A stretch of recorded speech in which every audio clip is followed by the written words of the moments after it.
وہ 16 مارچ 627 عیسوی کا دن اور اس کا تیسرا پہر تھا۔ خالد رضی اللہ عنہ چند ایک منتخب سواروں کے ساتھ خندق کی طرف بڑھا۔ اس نے خندق پھلانگنے کے لیے کچھ فاصلے سے اپنے گھوڑے کو ایڑ لگائی، مگر اس مقام کے پہرے پر جو مسلمان کہیں چھپے بیٹھے تھے انہوں نے تیروں کا می برسا دیا۔ خالد نے لگام کو پوری طرح طاقت سے کھینچا اور اس کا گھوڑا خندق کے عین کنارے پر جا رکا۔ خالد نے گھوڑے کو پیچھے موڑا اور اپنے تیر اندازوں کو بلایا۔ اس نے سوچا تھا کہ اس کے تیر انداز مسلمانوں پر تیر پھینکتے چلے جائیں گے، جس سے مسلمان سر اٹھا نہیں سکیں گے اور وہ خندق پھلانگ لے گا، لیکن مسلمانوں نے تیر اندازی میں اضافہ کر دیا۔ مسلمان تیروں کی بوچھاڑوں میں تیر چلا رہے تھے۔ خالد رضی اللہ عنہ کو پسپا ہونا پڑا۔ خالد اس انداز سے اپنے سواروں کو وہاں سے ہٹا کر دوسری طرف چل پڑے جیسے اس نے خندق پر ایک اور حملہ کرنے کا ارادہ ترک کر دیا ہو۔ مورخین جن میں ابن حشام اور ابن سعد قابل ذکر ہیں لکھتے ہیں کہ یہ خالد کی ایک چال تھی۔ اس نے چلتے چلتے اپنے سوار جیش میں مزید سوار شامل کر لیے۔ اس نے سوچا یہ تھا کہ اسے پسپا ہوتے دیکھ کر مسلمان پہرے دار ادھر ادھر ہو جائیں گے۔ اس نے ادھر دیکھا، وہاں اسے کوئی پہرے دار نظر نہیں آیا۔ اس نے اپنے دستے کو خندق کے کم چوڑائی والے مقام کی طرف موڑ کر سرپٹ دوڑا دیا۔ خالد رضی اللہ عنہ کی یہ چال صرف اس حد تک کامیاب رہی کہ اس کے 3-4 گھڑ سوار خندق پھیلانگ گئے۔ ان میں خالد سب سے آگے تھا۔ مسلمان پہرے داروں نے انہیں گھیرے میں لے لیا۔ قریش کے جو سوار ابھی خندق کے پاس تھے ان پر مسلمانوں نے اتنے تیر برسائے کہ انہیں پسپا ہونا پڑا۔ خالد رضی اللہ عنہ اور ان کے سواروں کے لیے مسلمانوں کے گھیرے سے نکلنا بہت مشکل ہو گیا۔ یہ زندگی اور موت کا معرکہ تھا جو خالد نے گھوڑا دوڑا کر اور پینترے بدل بدل کر لڑا۔ اس کے سوار بھی تجربہ کار اور پھرتیلے تھے۔ ان میں سے ایک مارا گیا۔ خالد اب دفاعی مارکا لڑ رہا تھا۔ اس نے کئی مسلمانوں کو زخمی کیا جن میں سے ایک شہید ہو گیا۔ آخر اسے نکلنے کا موقع مل گیا اور اس کا گھوڑا خندق کو پھلانگایا۔ اس کے جو سوار زندہ رہ گئے تھے وہ بھی خندق پھلانگائے۔ اس کے بعد قریش میں سے کسی نے بھی خندق کے پار جانے کی جرت نہ کی۔ اکرمہ اور خالد کی ناکامی کے بعد قریش اور ان کے دیگر اتحادی قبائل کے لشکر میں مایوسی جو پہلے ہی کچھ کم نہ تھی اور بڑھ گئی، خوراک نہ ہونے کے برابر رہ گئی تھی۔ ابو سفیان جو اپنے اور دیگر تمام قبائل کے لشکر کا سالار اعلیٰ تھا پہلے ہی ہاتھ پاؤں چھوڑ بیٹھا تھا۔ خالد، اکرمہ اور صفوان نے یہ ظاہر کرنے کے لیے کہ ان کا لشکر زندہ اور بیدار ہے یہ کارروائی جاری رکھی کہ وقتاً فوقتاً خندق کے قریب جا کر مسلمانوں کی خیمہ گاہ پر تیر برساتے رہے۔ اس کے جواب میں مسلمانوں نے تیر اندازوں کو خندق کے قریب پھیلا دیا جو اہل قریش کے تیر اندازوں پر جوابی تیر اندازی کرتے رہے۔ تیروں کے تبادلے کا یہ سلسلہ صرف ایک دن صبح سے شام تک چلا۔ اہل قریش، غطفان اور دیگر قبائل جس کو شکست دینے آئے تھے وہ محمد صلی اللہ علیہ وسلم کسی ملک کے بادشاہ نہیں تھے، وہ خدا کے رسول صلی اللہ علیہ وسلم تھے۔ خدا نے انہیں ایک عظیم پیغام دے کر رسالت عطا کی تھی۔ آپ صلی اللہ علیہ وسلم نے خدا سے مدد مانگی۔ خدا اپنے رسول صلی اللہ علیہ وسلم کو کیسے مایوس کرتا۔ اس کے علاوہ مدینہ کے اندر مسلمانوں کی عورتیں اور بچے دن رات اپنی کامیابی اور نجات کی دعائیں مانگتے رہے تھے۔ یہ دعائیں رائے گاں کیسے جاتی۔ 18 مارچ 627 عیسوی بروز منگل مدینہ کی فضا خاموش ہو گئی۔ سردی خاصی تھی، ہوا بند ہو گئی، موسم خوشگوار ہو گیا، لیکن یہ طوفان سے پہلے کی خاموشی تھی۔ اچانک آندھی آ گئی جو اس قدر تند اور تیز تھی کہ خیمے اڑ گئے۔ جھکڑ بڑے ہی سرد تھے۔ آندھی کی تندی اور اس کی چیخوں سے گھوڑے اور اونٹ بھی گھبرا گئے اور رسیاں توڑوانے لگے۔ مسلمانوں کی اجتماع گاہ صلہ کی پہاڑی کی اوٹ میں تھی، اس لیے آندھی انہیں اتنا پریشان نہ کر رہی تھی جتنا مکہ کے لشکر کو کیا۔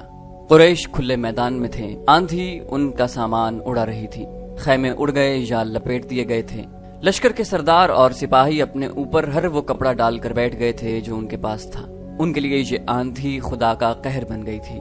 اس کی چیخوں میں قہر اور غضب تھا۔ ابو سفیان برداشت نہ کر سکا، وہ اٹھا، اسے اپنا گھوڑا نظر نہ آیا، قریب ہی ایک اونٹ بیٹھا تھا۔ ابو سفیان اونٹ پر چڑھ بیٹھا اور اسے اٹھایا۔ مورخ ابن حشام کی تحریر کے مطابق ابو سفیان بلند آواز سے چلانے لگا، اے قریش، اے اہل غطفان، کعب بن اسد نے ہمیں دھوکہ دیا ہے۔ آندھی ہمارا بہت نقصان کر چکی ہے، اب یہاں ٹھہرنا بہت خطرناک ہے، مکہ کو کوچ کرو، میں جا رہا ہوں۔ اس نے اونٹ کو مکہ کی طرف دوڑا دیا۔ خالد کو آج وہ منظر یاد آ رہا تھا، تمام لشکر جسے مکہ سے مدینہ کی طرف کوچ کرتے دیکھ کر اس کا سینہ فخر سے پھیل گیا تھا اور سر اونچا ہو گیا تھا۔ ابو سفیان کے پیچھے پیچھے ڈری ہوئی بھیڑوں کی طرح جا رہا تھا۔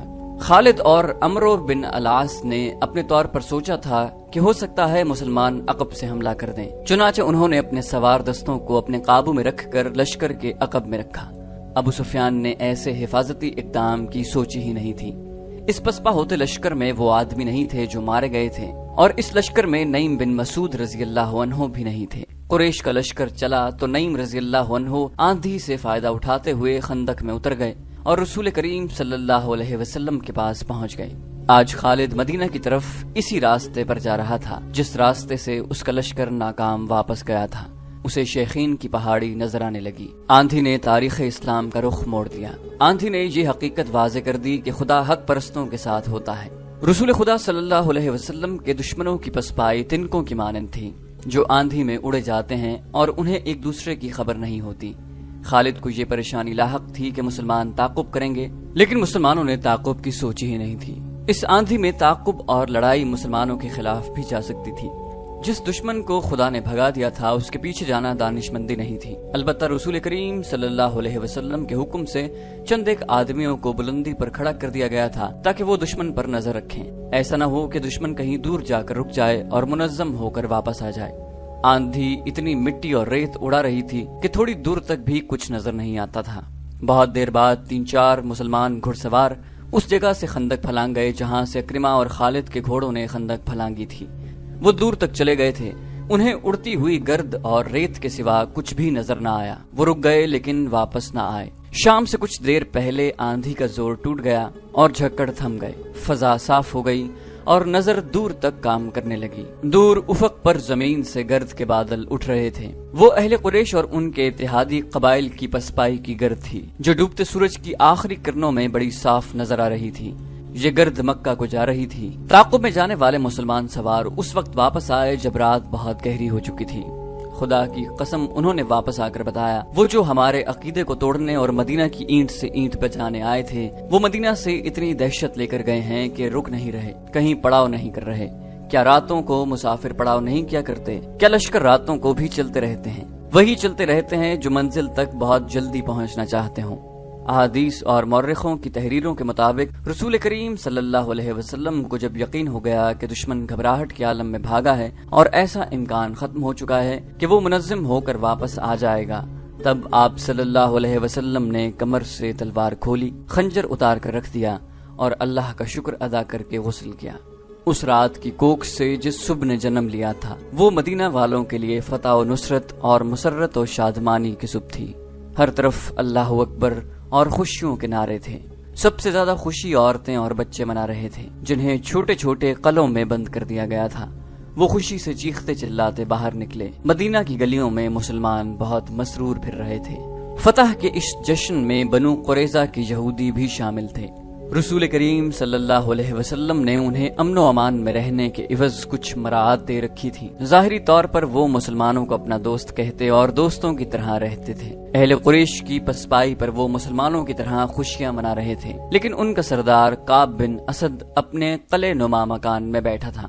اس کے پاس اپنے قبیلے کے 3 سرکردہ یہودی بیٹھے تھے اور اس وقت کی غیر معمولی طور پر حسین یہودن یوہاوا بھی وہاں موجود تھی۔ وہ گزشتہ شام اہل قریش کی پسپائی کی خبر سن کر آئی تھی۔ کیا یہ اچھا نہیں ہوا کہ ہم نے مسلمانوں پر حملے نہیں کیے؟ کعب بن اسد نے کہا، مجھے نعیم بن مسعود نے اچھا مشورہ دیا تھا۔ اس نے کہا تھا کہ قریش سے معاہدے کی ضمانت کے طور پر چند آدمی یرغمال کے لیے مانگوں۔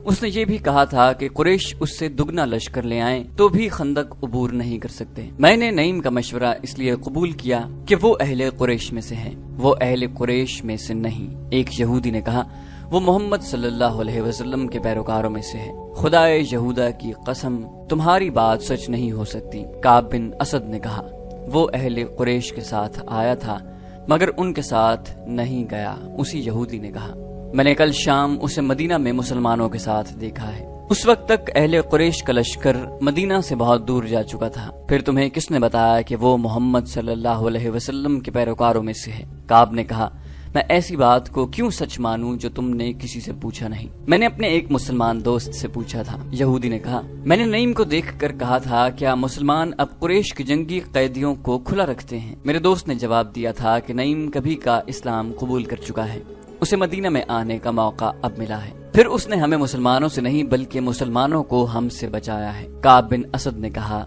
اس نے جو کچھ بھی کیا ہے ہمارے لیے اچھا ہی ثابت ہوا۔ اگر ہم قریش کی بات مان لیتے تو مسلمان ہمارے دشمن ہو جاتے۔ ایک اور یہودی نے کہا، تم یہی کہنا چاہتے ہو نا کعب، مسلمان پھر بھی ہمارے دشمن ہیں۔ ہم محمد صلی اللہ علیہ وسلم کے نئے مذہب کو یہیں پر ختم کرنا ہے، ورنہ محمد صلی اللہ علیہ وسلم ہمیں ختم کر دیں گے۔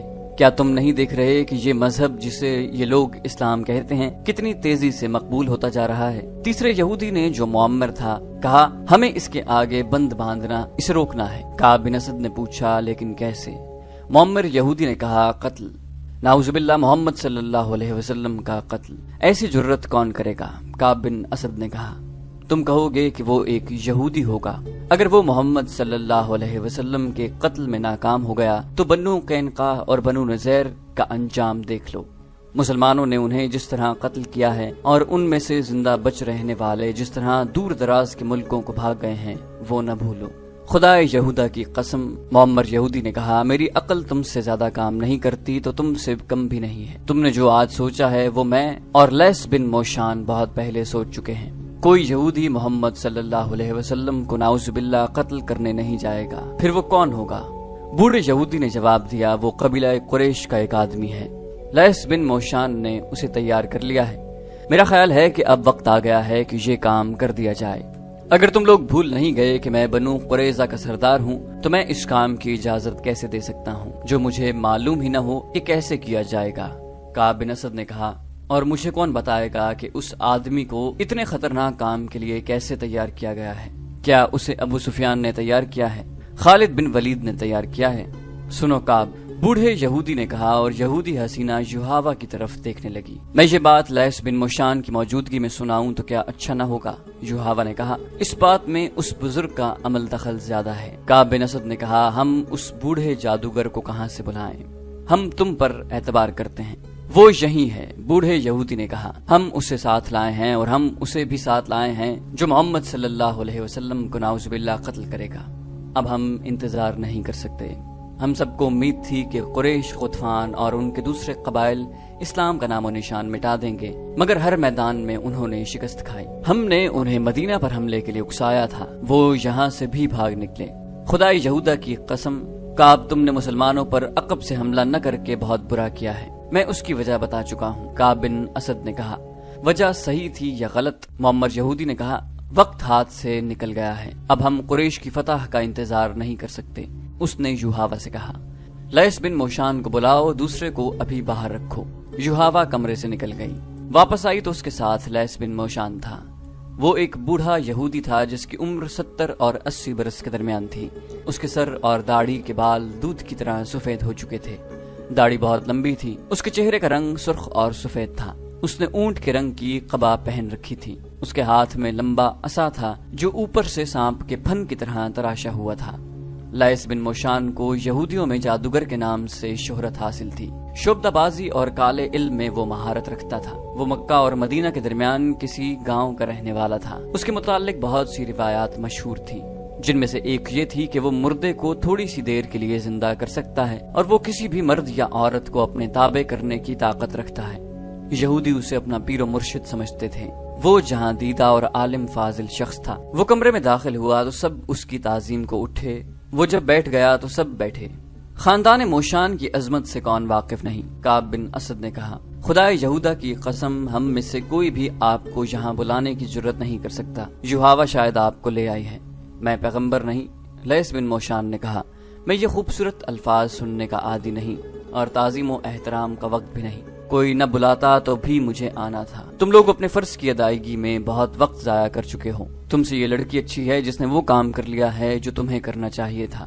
معزز موشان، کعب بن اسد نے کہا، ہم نے ابھی اس انتہائی اقدام کی سوچی نہیں تھی۔ اگر ہم محمد صلی اللہ علیہ وسلم کے قتل جیسا خوفناک ارادہ کرتے تو بھی یوحاوا کو استعمال نہ کرتے۔ ہم اتنی خوبصورت اور جوان لڑکی کو استعمال نہیں کر سکتے۔ لیس بن موشان نے کہا، کیوں نہیں کر سکتے؟ کیا تم فراموش کر بیٹھے ہو کہ ساری دنیا پر خدا یہودا کی حاکمیت ہوگی؟ داؤد کے ستارے کی قسم، بنی نوع انسان پر بنی اسرائیل کی حاکمیت قائم کرنے کے لیے ہم سب کو قربانیاں دینی پڑیں گی۔ ہم انسان کی فطری کمزوریوں کو اپنے ہاتھ میں لینا ہے۔ کیا تم نہیں جانتے کہ مرد کیا چاہتا ہے؟ اعلیٰ نسل کے 20 گھوڑے اور 20 غلام یوحاوا کے ساتھ کھڑے کر دو۔